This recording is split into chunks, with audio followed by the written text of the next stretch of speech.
did not exist. 4 centuries of work, bloodshed, loneliness, and fear created this land. We built America, and the process made us Americans. A new breed, rooted in all races, stained and tinted with all colors. A seeming ethnic anarchy. Then, in a little time, we became more alike than we were different. A new society. Not great, but fitted by our very thoughts for greatness. Excuse me, Mr. Twain. Perhaps you recognize those inspiring words from one of America's great writers. No, Dr. Franklin, I don't recall writing anything like that. Oh, my, of course not. They're from the pen of John Steinbeck, back in the 20th century. Why, it seems he has nearly the same spirit as the founding fathers themselves. Well, listen to the proud elder statesman. Mr. Twain, pride is one of our national passions. Even those who overcome it are proud of their humility. Easy now. I was born honest. Fortunately, more often. Dr. Franklin is our genuine American antique. I suppose our story begins with you. Actually, it started long before even my time.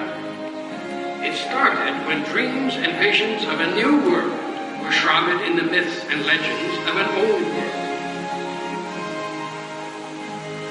Finally, through those early mists of uncertainty, sailed the first great adventurers.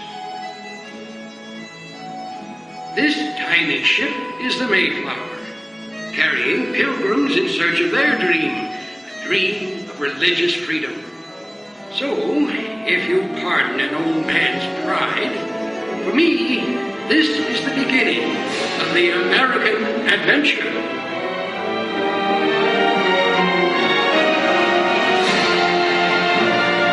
There's a land across this ocean I'm waiting to see, a land for these people who dream to be free. So stand by the mainsail, the fierce storms will race, aloft with ye mates, our King Neptune will face. You think that these landlubbers never would last, this cargo of pilgrims 12 weeks for the mast. It's land ho behind these, at last we've arrived, and praise be to God, nearly all have survived. But a look for this wilderness brings me to dread that the first bitter winter may leave all more dead. They call themselves pilgrims, these poor wretched souls, with a dream to be free. In the new world they're gone. Yes, far from welcoming the early settlers, this land severely challenged them. It was a struggle for survival that gained but a tiny toehold in a vast, untamed wilderness. In the decades that followed, a new challenge began to emerge.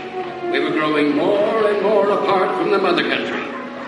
Passion began to govern, and she never governs wisely. The British think it's fools we be.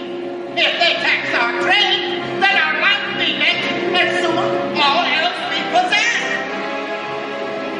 Hear me now. You ask defense against the French and the Indians. Should you not help pay for it? Parliament's colonial policy is both arbitrary and unjust. That's nonsense. The same team that cost you 3 shillings a pound costs us 6. First, we spoke out with our voices. Then we spoke out with action. The growing climate led to the Boston Tea Party. Hear ye! Hear ye! By royal proclamation, His Majesty King George III hereby sets loose. They're crossing the harbor. But surely with the word something, our king feels withdrawn. Your king, Tory! Either we cut the ties with England, or we surrender our liberty! time had come to speak with one voice in a declaration of independence. Good evening, Mr. Jefferson. Have you finished the new draft yet? Those are new drafts all over the floor, Dr. Franklin. It seems one stroke of this pen brings 2 changes from Congress. I told you John Adams should have written this. Oh, by his own admission, you can write circles around him. Mr. Adams has not been prisoner in this law for 17 days. I shall continue tomorrow. You must continue now. Thomas, it is difficult to make 13 clocks chime at the same time. And we must carefully justify this separation. Dr. Franklin, while you slept soundly through the meeting this afternoon, we did manage to justify separation. We hold these truths to be self-evident, that all men are created equal, that they are endowed by their Creator with certain inalienable rights, that among these are life, liberty, and the pursuit of happiness. And to secure these rights, 76, my boys, we ever must revere. Let every man take his must get up and fight for freedom dear.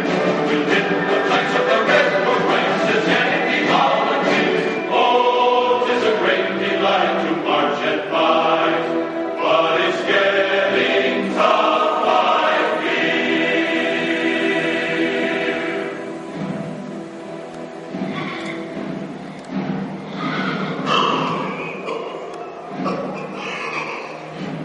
I shall spend another night here. At least you got shoes, mate. There's not a dozen left, I can say that. Don't tell me, then. Tell the good general, then. Tell him that half his camp has got typhus, smallpox, or dysentery. And there be not a ration amongst us. Now we can forage for hickory nuts. Aye, while the English overindulge in all of Philadelphia's fine food and drink. It's a strange war we shoulder, George Washington. Congress is warmly in York. And the British hardly in Philadelphia. And we freeze or starve to death here.